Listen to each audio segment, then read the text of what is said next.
আজকে আমি মালয়েশিয়াতে ৩ টাকার খাবার কিনেছি, যেটা মালয়েশিয়াতে একদমই ইম্পসিবল।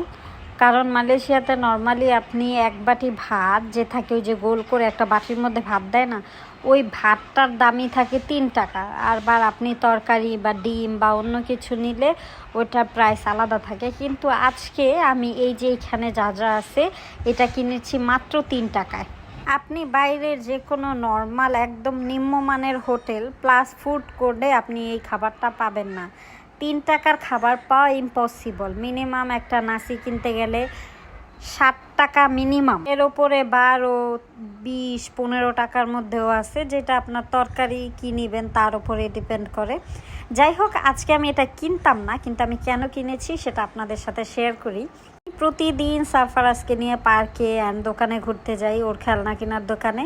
তা আজকে ওইভাবে যাইতেছিলাম। প্রায় ৩ থেকে ৪ মাস হবে এই লোকটা যখনই আমি যাই এবং আসি, প্রত্যেকবার মাথা নিচু করে আমাকে জিজ্ঞেস করে যে আমি খাবার নিব কি না।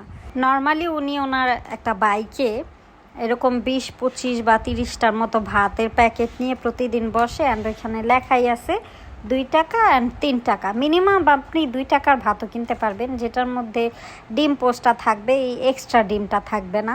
তো প্রতিদিন এইভাবে মাথা নিচু করে জিজ্ঞেস করে আমি ভাত নিব কি না।